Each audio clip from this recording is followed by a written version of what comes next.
Welcome back to Fourth and Pain, the only pro wrestling show hosted by an NFL player And the best. and a weight loss champion. He's Redskins defensive end Adam Carriker. I am the weight loss champion Chuck Carroll. Hi there, how's it? Time to talk a little wrestling. Let's talk some wrestling. Now I tend to watch a little bit more of the TNA. We both watch Raw. I watch a little bit more of the TNA, and you tend to watch a little bit more of the SmackDown. So why don't you fill us in on what happened? Well, last Friday night SmackDown, believe it or not, was all about the return of the Big Show. I like it. And the Big Show wastes no time injecting himself right into that title picture. And a matter of fact, he comes out, he opens the show, and he says right off the bat, hey, I want a title shot against Sheamus. He states his case until Randy Orton comes out. They get into a little bit. It winds up getting set up that he and Randy Orton are going to main event SmackDown then for the number one contender spot. The winner of that match will face Sheamus at the Hell in the Cell pay-per-view with the title on the line. Alberto Del Rio con Mexicano Rodriguez comes out, and he starts talking his smack, but tries to get in the ring, winds up getting RKO'd by Orton. And flash forward a little bit later, Sheamus is a guest on the Miz TV.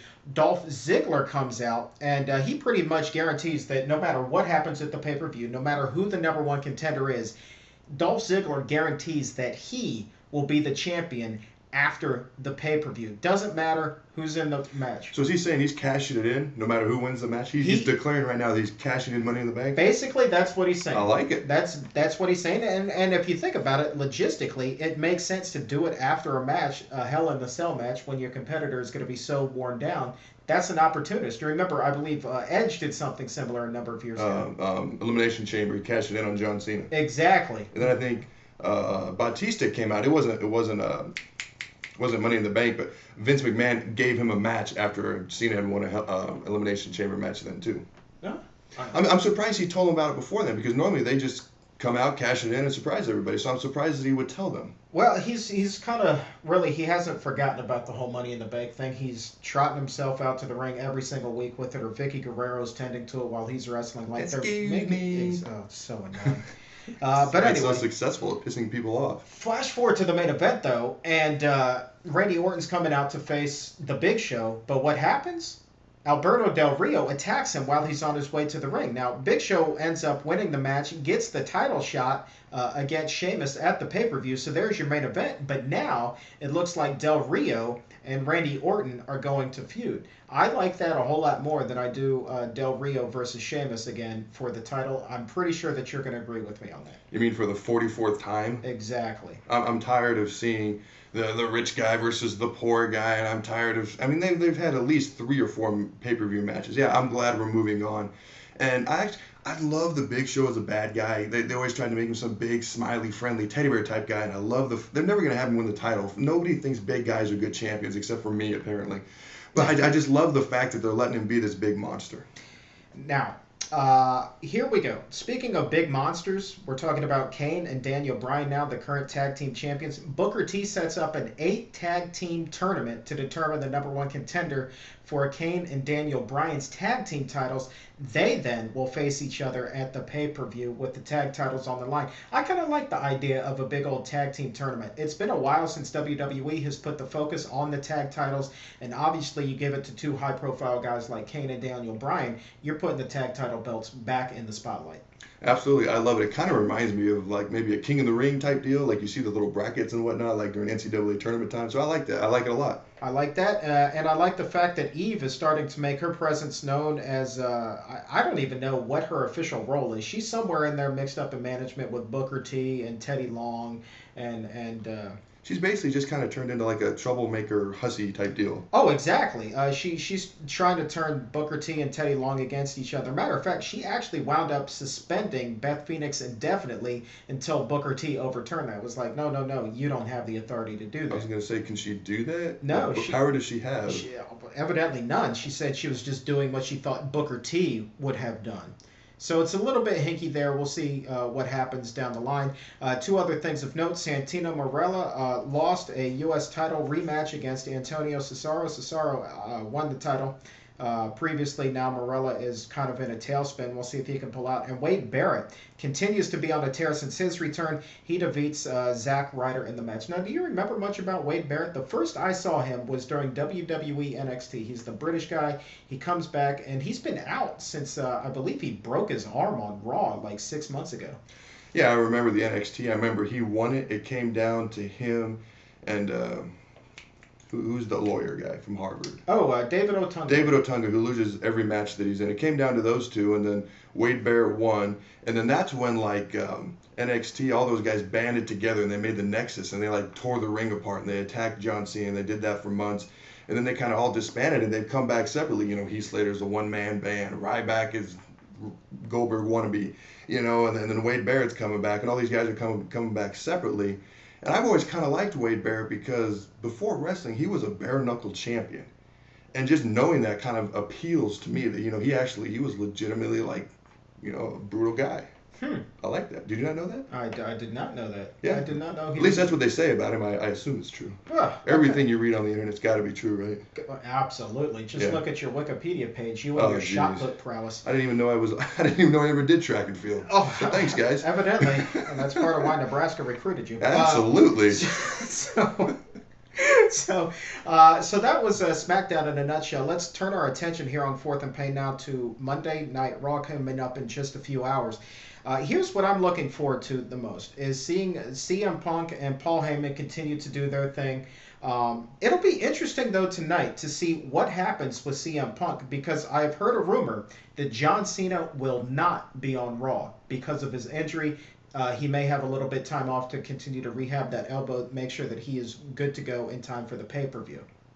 Since we've started doing Fourth and Pain, I think there's only one Raw that he wasn't at. Is that correct? That is correct. So it's going to be completely different to have 3 hours of Monday Night Raw with no John Cena. What are they going to do? Is it just going to be dead air? There can't be dead air. It makes me wonder if they're going to push the Ryback ending from Raw last week a little bit. We discussed this. I hope not. It's too soon. It is too soon. But I'll tell you, like, part of me was torn. I mean, not part of me. A lot of me was torn. All of me is against it. Part of me was like, wow, okay, it is a little bit soon, but that's awesome. You know, I'm finally coming around on the Ryback character, thinking, okay, well, this guy, he's actually having decent matches now. He wrestled, I believe it was The Miz last week, had a decent showing. I'm not saying he's ready for the title shot, but I am saying it was an interesting enough angle to pique. I got it. It was an interesting enough angle to pique my interest. Oh, it's a great angle. It's very interesting, but I'm just saying, and I've dug Ryback since he came back as Ryback. I love big power, and I love strength. I love all of that. You know that. But the thing is, he finally just beat somebody, you know, in The Miz, you know. And up until that, it's been guys we didn't know. And even if he wins, I'm going to feel like he doesn't deserve it and it's too soon, so I'm not going to like him for it, and it's going to hurt his career. And if he loses, obviously that's not good. That's going to hurt him because it's way too soon. I don't like it on any front, on any angle. The guy should have a feud with The Miz for the Intercontinental title. And then he should build up from there and maybe get a match at WrestleMania. I just don't like it right now. Well, we talked about parity in that. I hope it's just a backup plan in case for some reason Cena can't go. And you would talk to me about that before. I hope that's all it is. That could be the case, but if Cena's not ready to go Monday night, who knows what's going to happen? There's nobody else that can wrestle. You got to thrust a guy in there who's had like literally 1, maybe 2 notable matches that we remember who he fought. What about Dolph Ziggler cashing Money in the Bank? Well, I think that Ziggler versus Punk is a distinct possibility, but remember, he just made a big stink on Friday Night SmackDown about wanting Sheamus' title. Well, maybe he could say that was throwing people off. Maybe The Undertaker could come back. I know he comes back for WrestleMania, and then he lets his body heal or whatever he does. Maybe he could come back and make a shocking return. I'm just saying. I mean, it's too soon. Not quite that time. Well, we'll see. I mean, who would you? Okay, if not Cena, who would you rather Punk face tomorrow night? Or if not Ryback, who would you rather Punk face tonight on Raw? That's the question. Oh, in a match? Yeah. I thought we were talking about the building up to the pay-per-view. Well, building up to, but I'm talking about tonight, just the immediate future here on Monday Night Raw. And that obviously would be greatly accelerating if it were to be Monday night tonight against Ryback. It would be greatly accelerating that process. But if not Ryback versus Punk, who's it going to be tonight? Here's what I would like. It's just because I love the Daniel Bryan Kane angle so much. Either Daniel Bryan or Kane gets to fight CM Punk. And then Daniel Bryan or Kane, whoever's not in the match, comes down to support their partner and somehow inadvertently ends up costing their partner the match. And just adds to that angle so much more. Wow. That's what I would love. Throwing them in the title picture without throwing them in the title picture. That's what bad. I would love. That's not bad. I can actually see that. I like that a lot. That's what I would do. I like Don't that. ruin Ryback, please. Dude, if that happens, like, I'm spotting you 15 matches straight up. No, you're going to have to spot me 15 matches straight up if we ever start picking again because you're that good. That's what's going to need to happen. But we'll see what happens. I expect that we'll also see a couple more tag team tournament matches. Only so many shows before the pay-per-view, so I expect that they'll go both Raw and SmackDown with that. So we'll see what happens there. But again, no John Cena on Monday Night Raw. Perhaps, perhaps not. It'll be interesting. It will be very interesting. It's like I said, I can't even remember that Raw. I just remember it was a Raw, but I can't remember Raw with no Cena. And I remember us discussing. Dun, dun, dun. Oh no! You got to go back to one of our way earlier shows. Inside joke, way back. Maybe you have to post that. I forgot to mention. That. We forgot to mention on Fridays. We're gonna be posting the behind the scenes of the week, and this week's gonna be very interesting. Be sure you tune in this week because it shows some of the testing I do on how I take supplements, which supplements I take, how much we take, and then also just the funny stuff that happens that is just inadvertent.